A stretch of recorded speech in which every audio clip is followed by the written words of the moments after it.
स्वातंत्र्यानंतर देश एकत्र आणण्याचं खूप मोठं काम सरदार वल्लभभाई पटेल यांनी केलंय। जात, धर्म, भाषा, प्रांत याच्याही पलीकडे जाऊन आपण आपली एकता आणि स्वातंत्र्य कायम टिकवून ठेवूया असं आवाहन जिल्हाधिकारी तृप्ती धोडमिसे यांनी केलंय। मेरा युवा भारत या उपक्रमांतर्गत जिल्हास्तरीय युनिटी मार्च म्हणजेच एकता पदयात्रा कार्यक्रमाच्या शुभारंभ प्रसंगी कुडाळ इथं त्या बोलत होत्या। युवा कार्यक्रम आणि क्रीडा मंत्रालय भारत सरकार यांच्यामार्फत 2025 वर्ष भारताचे लोहपुरुष राष्ट्रीय एकात्मतेचे प्रमुख शिल्पकार सरदार वल्लभभाई पटेल यांची 150वी जयंती वर्ष म्हणून साजरे केले जात आहे। या ऐतिहासिक प्रसंगाचं औचित्य साधून राष्ट्रीय एकता दिनानिमित्त 31 ऑक्टोबर ते 25 नोव्हेंबर या कालावधीत संपूर्ण भारतभर जिल्हास्तरीय पदयात्रा आयोजित केल्या जात आहे। मैं स्वदेशी अपनाने का संकल्प लेती हूँ।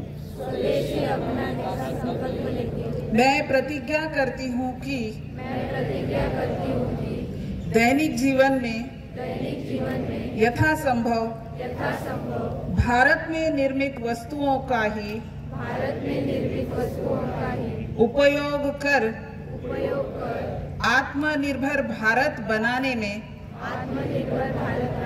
मैं अपना सहयोग दूंगी। सर्वांनी हात लावायचा या ठिकाणी।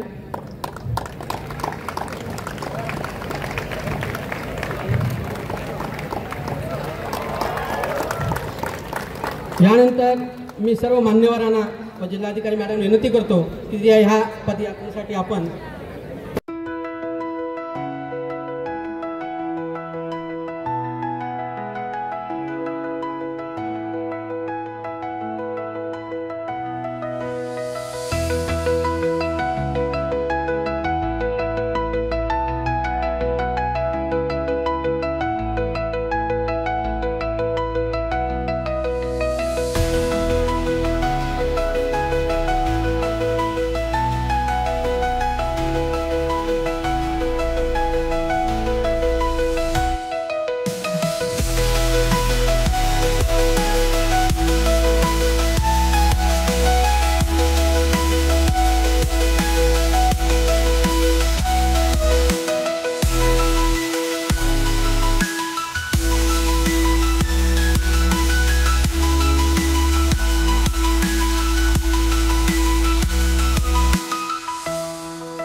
आज आपण आपल्या सिंधुदुर्ग जिल्ह्यातील या भव्य अशा राष्ट्रीय पदयात्रेला इथं एकत्र झालेलो आहोत।